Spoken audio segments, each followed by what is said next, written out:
It was really difficult to end the year on an episode that would give what the last 6 months have been any credit, because I've just absolutely loved it. So thank you to all my guests that have come on. Everyone has a story to share, and I hope you felt that you had a space to share it. Thank you to everybody who listened. Just thanks to all my followers. I wanted to end with a video from a few of my guests, just talking about Christmas really, what it means to them, what they're most looking forward to, a childhood memory. So for me, as you can probably see, I'm obsessed with Christmas, and that comes from my mum. So I was brought up by a single parent. I think I've said this so many times on my show. And what she did at Christmas was beyond, you can't measure it actually. It was a massive time of joy. I had no idea what effort went into it. We were a very poor family. However, we woke up on Christmas Day with a room full of presents, and looking back now and knowing what I've done as a mum for my kids, that's no easy task, but that has stayed with me. And I've just got visions of her out the kitchen smoking fucking 40 fags, wrapping presents, wondering where the next pound's going to come from. But to me, that was part of Christmas. And then, waking up on Christmas morning, I'd say morning, but I think the latest we ever woke up was like 3 a.m. To a room full of presents that she probably saved all year for, got the old Provident man out like we all did back in the day. And it was just joyous. And I have tried so hard to do that for my children. They're adults now. And I think it works because my middle one especially, she's so nostalgic. All she wants everything to be how it's always been, especially on Christmas, which is difficult. She's 22, But Santa is still real, and he will be coming to my house, absolutely. Just with smaller boxes this year, because they're adults. So what am I most looking for? Why do I love it? I love it because I get to spend so much time with my family. That's it really. Everyone makes such an effort. I still send cards. I do everything traditionally. We spend time, tomorrow Christmas Eve, I'll be with my mum, and then on Christmas Day we go down to my husband's family. It's just family. And then we just rest in between Christmas and New Year. We literally do nothing. I hate New Year, by the way. That's another episode. That's what I most look forward to. It is a difficult time of year. I remember how stressed I was when my kids were little, trying to just wrap everything and find the magic for them and things like that. So to all of you out there who are struggling, just find the joy. Your time will come when they're adults and you can just go out and celebrate in a different way. It means the absolute world. And my wishes for 2026, I don't make New Year's resolutions because I would definitely break them by 12 p.m, midday on the 1st of January. So I just make hopes for myself. And my hope last year was to be less of a yes person. That hasn't worked out. So my hope for this year is to be more of a no person and be comfortable saying no. But what I really want for 2026 is lots more babies and births, lots more stories to share on my episodes, on my podcast, and wishing you all lots of love and luck, and just take 5 minutes, have a cuppa, and remember how fucking amazing you all are. Bye for now. Hi Kat and everyone at the Mother of All Pods. I'm just sat here this evening in front of the Christmas tree and Father Christmas, and I'm pretty tired with all the Christmas prep, and I'm just thinking about how I never realised how hard my mum worked to make Christmas so magical for us as children. And we were really lucky. Father Christmas came with loads of presents, and we always had loads of family with us, and Christmas was always a really exciting time of year, and I'm so grateful for that. And I'm trying really hard to do the same for my children, and I'm pretty tired because I'm trying really hard to do the same thing for my children, and I hope that they have the same kind of magical memories that I did of coming downstairs and, you know, Father Christmas's footprints are everywhere, and they've had a letter telling them all the things that they've done that he's so proud of, and how when they're grown up they'll do the same thing for their kids. And I'm so grateful for that, and I'm so grateful for my mum for trying really, really hard to just make Christmas perfect every year for us. So yeah, those are my kind of Christmas thoughts at the moment as I prepare for another round of wrapping and make mince pies for the mince pie and mulled wine party open house tomorrow, and make gingerbread men with the children to decorate also tomorrow, and prep all the food and make sure Tesco's comes. And I've got beef bones cooking at the moment to make the gravy for Christmas Day. And although it does feel like an immense amount of work, I really hope that it is worth it in 30 years' time when my children are hopefully doing the same thing for their children.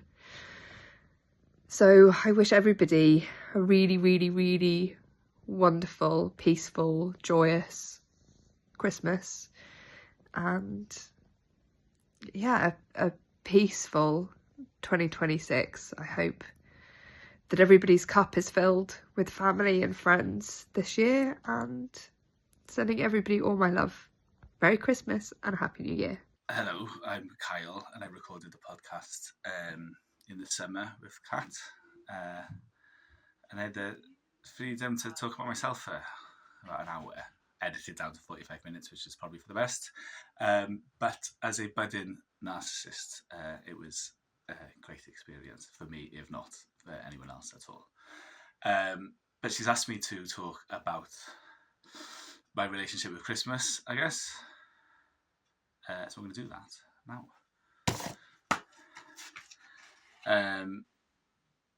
So this Christmas has felt like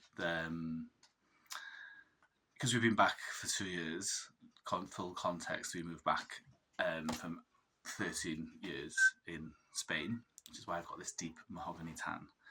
And I think this year was the first year we've kind of felt settled, and it hasn't felt alien to be back. And it's also then, I think, the first Christmas where I felt like fully is that word? Invested in the inner sanctum of the Welsh language community. I'm a learner. My kids go to Ysgol Gymraeg, and I've been learning for a while, but it feels like it's all kind of clicked into place. And I've done Christmas things in the Welsh language that I either didn't know existed or kind of scoffed at before then. So like we've gone to watch a choir, which I had a kind of like it's like an aversion to beforehand. I think just because of like the cliched nature of it, or I don't know, you kind of rail against stereotypes, I suppose, for a bit.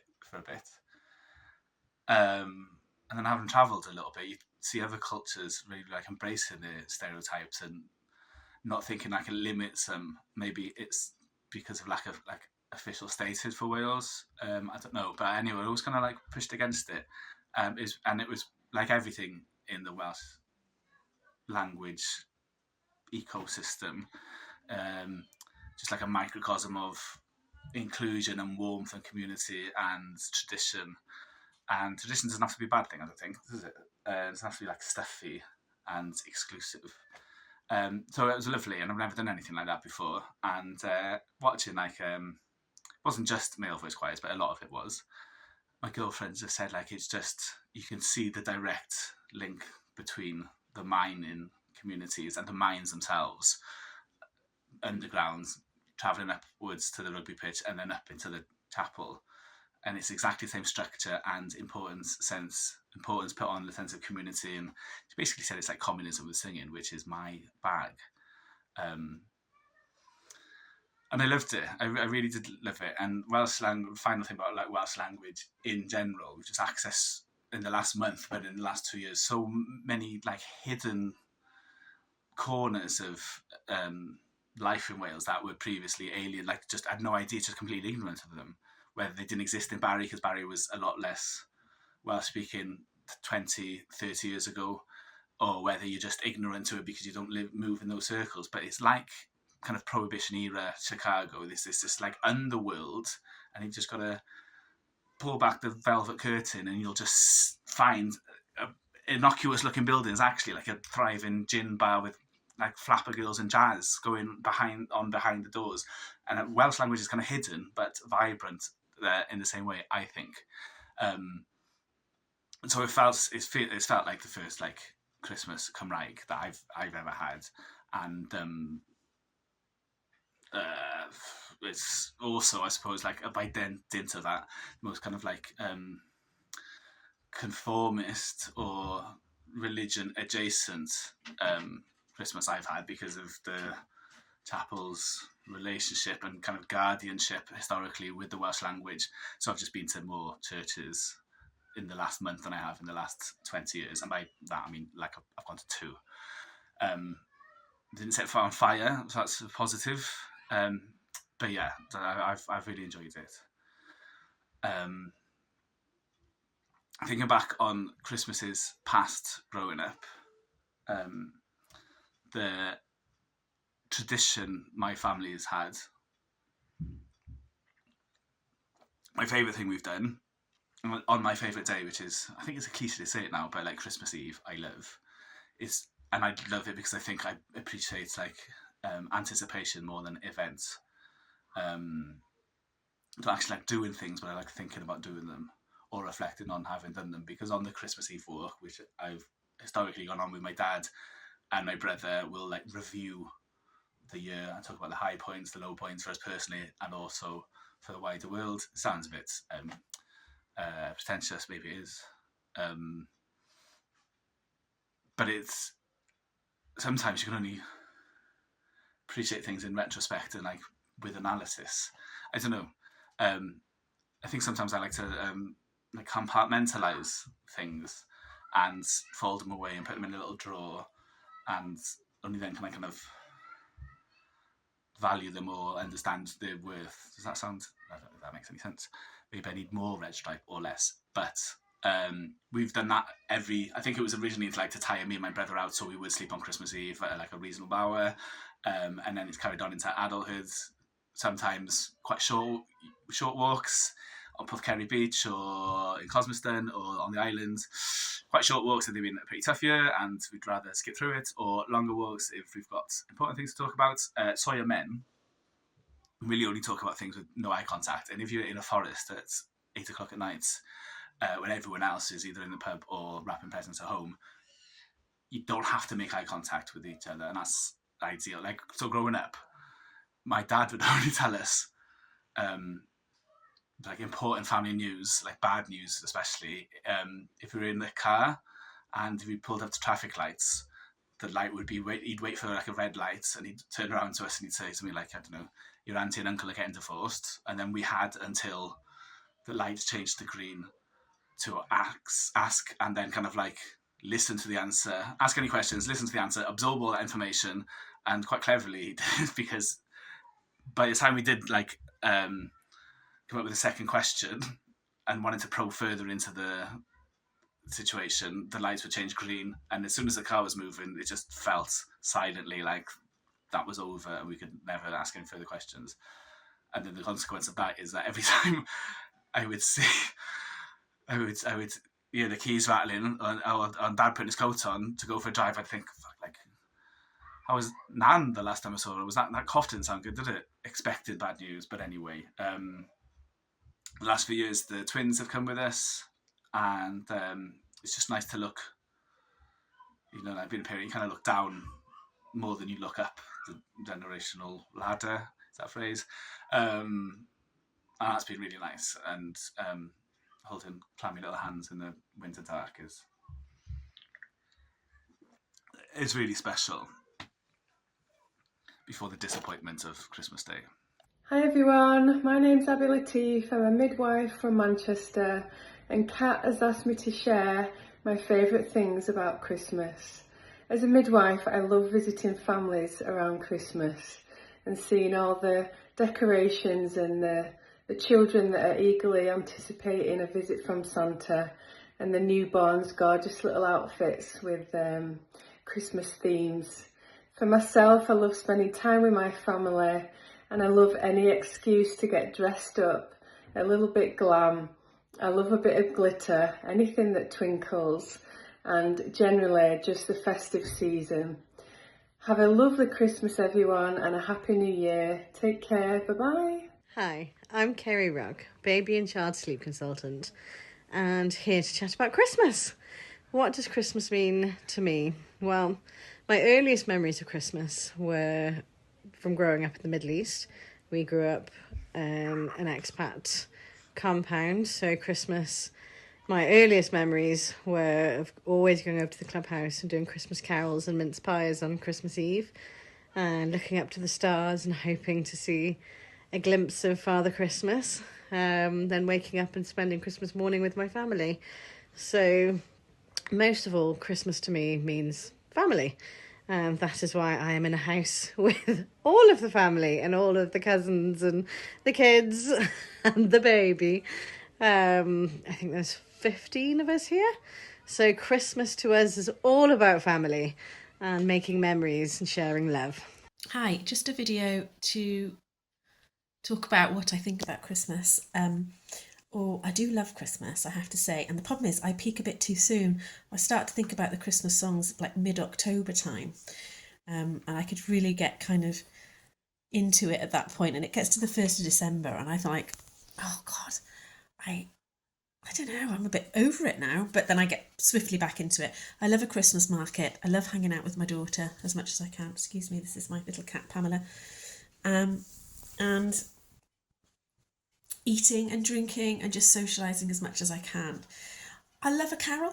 I love a bit of classic FM at Christmas time, listening to all the old carols and the beautiful choirs of King's College. But I think for me, my favourite Christmas song is Christmas Wrapping by the Waitresses. Always, always gets me going. Love it, love it, love it. Happy Christmas to you all. Good morning all. So I've actually lost my voice, as you can probably hear.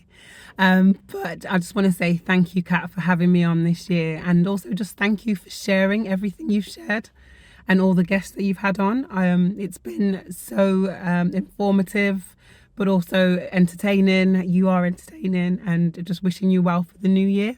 So something that I'm looking forward to is spending that quality time with my family and eating the food. As I said in my message to you, I don't really care about Christmas, but I really, really enjoy just that calmness that comes with the Christmas holidays and everyone being off work and play groups and whatnot. And we all just get to sit around, play games and just spend quality time together, which we don't get to do throughout the year. So that's what I'm looking forward to. And I hope that you're going to have a lovely Christmas with your family, and we'll see you in the new year. Why do I love Christmas? What is there not to love? I love the lights, the trees, the smells of Christmas. I love the music. I also think that it's, for me, some of the best memories of my childhood were Christmas, and are Christmas rather. So yeah, looking back on my childhood, the happiest times were around Christmas. The build up to it, the excitement as a child, the presents, the coming down the stairs when I was a child. My mum would have fully decorated the house while we were asleep or while we were in school and we come home, so that was really exciting. And I think now as an adult, it's a time to spend with loved ones and friends. We always have lots of fun. I love giving presents, and I'll be honest, I quite like opening them too. Yeah, I like the food, I like the rest, and I think it's a good time to reflect on the year that has been, and plan for the year that's coming ahead. So yeah, I love everything about Christmas. So Happy Christmas, mother of all podcasts, and Katrina and everyone else. Hiya, I'm Shelley, and Kat was my independent midwife last year. I've just popped on to say a Merry Christmas to everybody. I'm really looking forward to this year because it's a magical time of year and I absolutely love it. I love all of the things about Christmas, getting ready, the run-up, the presents, spending time with your family, your friends, and all that beautiful food and the good drink. And I can't wait. This year's going to be extra special with my 2 little ones, so it's going to be full of magic and absolute mayhem. But that's what Christmas is all about. And I just want to wish everybody a beautiful new year. I'm going to go into it as fierce as ever, and I just hope that everybody else does exactly the same. And if there's something that you really want, then just absolutely go for it. So Merry Christmas and a Happy New Year for 2026. So for this Christmas 2025, I've had some great memories, thankfully, of my childhood and growing up with fantastic parents and my sister at the time. For this Christmas, I'm looking forward to not only spending time with those that matter, but equally keeping them safe, showing them love and having the time and space and attention. But of course, it's a time of year that has mixed feelings, so I guess any advice for Christmas is spend time with those that matter. Think and pay some respects in whatever way you want to for those that can't be there. And for those that really are struggling over Christmas and quite isolated and lonely as well, or struggle with their mental health, there's lots of support and resources out there too. So make sure you utilise them well. Looking forward to the next year. Small steps make great gains. Hi, Kat. Yeah, it was amazing doing a video, nice podcast with you. Sharing all about my life where people can see if they want to. Struggles over Christmas, I'd have to say, yeah, I've struggled over Christmas a few times, but as I said to you before, try to get on with it as best as we can, like. For 2026, I'd have to say, I'd like to get out more. I do my mountains, and as you know, I love my mountain walks. Just to get out, basically get out more. Yeah, I mean it's the same for everybody. I'd like to see a lot more people get out more. Memories over Christmas have always been few and far between. I love, well, I mean family. You know, that's the main, I think, over Christmas for memories. But I will say, from my family to everybody's family and to you, have a very, very Merry Christmas and a very prosperous New Year. So, from me, thank you. I love Christmas because I love the excuse of being able to drink really early in the morning and have a nice little Bucks Fizz for breakfast and a croissant. That's our little family tradition. My little boy has just turned 3 and he is wildly excited for Christmas this year, so it's also going to be really nice to just see how he is on the day. Hello, this is a message for Kat. I was on your podcast way back in March, I think, and the thing I'm looking forward to most this Christmas is getting shit-faced because I was pregnant last year. So I'm actually having a bear as we speak. So yeah, can't wait to have the bear. I've got all my family here this Christmas. It's going to be amazing. First Christmas with 2 babies, and it's my daughter's first Christmas, so it's going to be so much fun. And we have a little family tradition whereby we have leftover turkey on Boxing Day and homemade chips. It's amazing. Sounds really boring, but it's just amazing, and we've done it every Christmas, Boxing Day. So we're looking forward to that.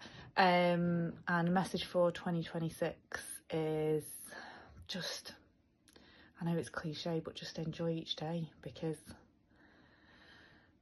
there's a lot of shit that's happened to us this year, and thankfully we've come through it, so just fucking go and have some fun, basically. Merry Christmas! Hello, Merry Christmas. Just want to say I hope everybody has a lovely Christmas. We are looking forward to Christmas with my little 2 I have just one wish for the new year, and that is that hopefully more women speak up about their feelings prenatally and prenatal depression, and keep fighting the doctors and midwives to listen to them with regard to that, because I don't think it's talked about enough or listened to. And I also hope that everyone has a wonderful Christmas and a happy new year. There's a few more things, if I'm allowed. Put them down. Christmas past. That sounds like a Dickens introduction, doesn't it? But Christmas is in the past. That's more normal. One of the other favourites was in the kind of lull post Boxing Day. I think you saw like immediate family on Boxing Day, and then anyway, on the day after Boxing Day, we'd go and see my grandparents in the valleys, and they were lovely people. But Nan especially was mad, just a mad woman, and she used to like cook this buffet, but she never really cooked food. She like plotted food. She always contrived it, way for thin hand for the vegetarians, and it would be like a little Iceland buffet. And she'd cut the boxes out of like whatever prawn masala and put them the cardboard in the food, which you couldn't really ever taste the difference. And just the whole family would kind of congregate there, the wider family, cousins and uncles and aunties and things like that, and dogs, and the dog hair in the food.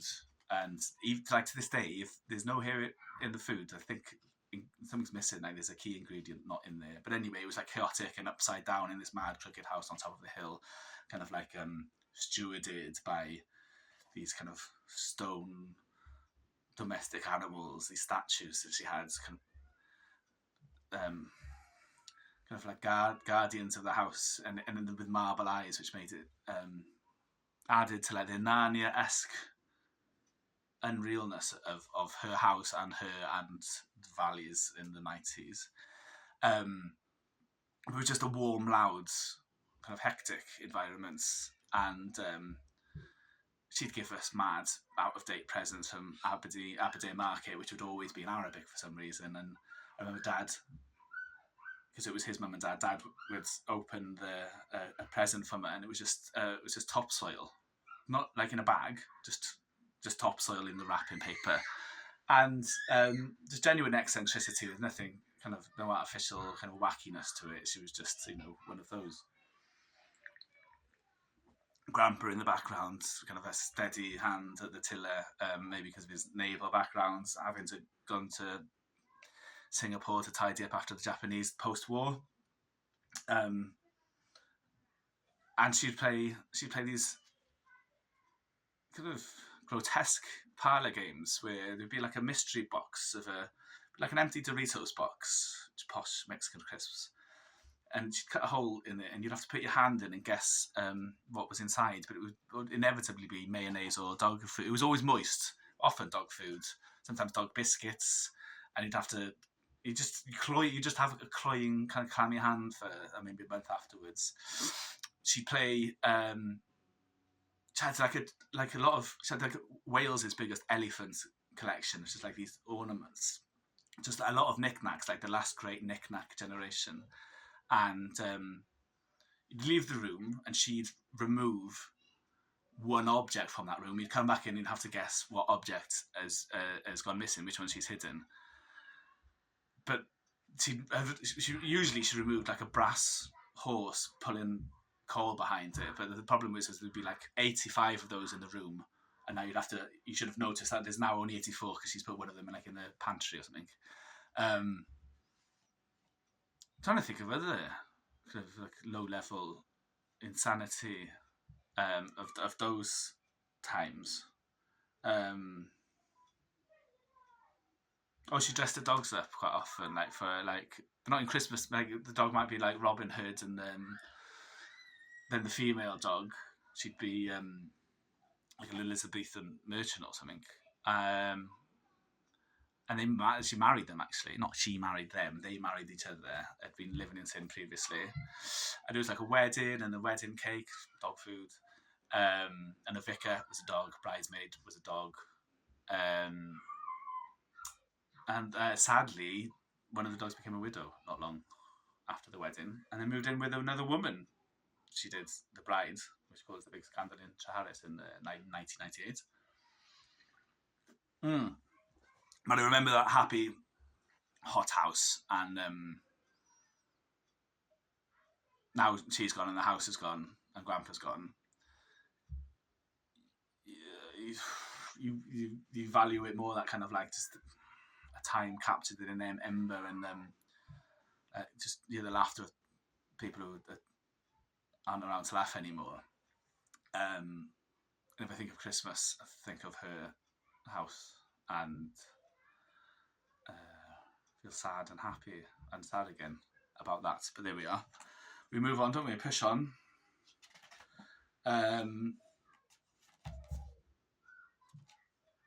So yeah, so we just we were away for a long time at Christmas, and it was surreal being in a hot country where Christmas was quite different, and the 25th wasn't the big day for them. It was a lot more religious. The 6th of January would be like the kind of focal point of their holidays, and with growing homogenization and everything and commercialism of Christmas, kind of Father Christmas, Santa Claus, and all of that kind of like Germanic, chintzy paraphernalia, the connotations we have in Christmas kind of crept into Spain slowly, and I noticed it growing. But I had this kind of like perverse, kind of abstract, nauseous feeling of being in 28 degrees on the beach in December, because climate change is real. It would feel just not right, just kind of like hyper real to see these like accoutrements of Christmas, but just it not feeling at all like Christmas. When the kids came along, we went back home, but until then, we often stayed over there, and it just didn't feel. And the kind of more you try to make it like a traditional Christmas with whatever gravy, the more it made you kind of feel absent from Christmas. It was odd, and we met. So I met my girlfriend in Hanoi in Vietnam, and at least that, which did celebrate, we met on Christmas Day. That at least was so different and so removed from like your associations. It didn't feel quite as. I don't know. Spanish Christmas was so odd. It's like, have you ever walked up escalators and the escalator's off, and you kind of like always catch yourself falling continuously, even though you know that they're switched off? Or have you ever rub a cat the wrong way up its back? It just felt not like, you can't really put your finger on why it doesn't feel good, but it doesn't. And that's why I'm enjoying being home as well now. Just like the seasonality of it, right? I'm going to say the word seasonality, even though it is massively pretentious, because Spain doesn't have a season. Spain was like summer all the time, and then maybe like 6 weeks of not summer, but it was never autumn, it was never really winter, it was never really spring. And just like accepting and embracing the weaknesses and strength of every season, and even the wet and grey ones. To really miss that, like I missed the bite of the wind, and the misery of it, and like I've got that now.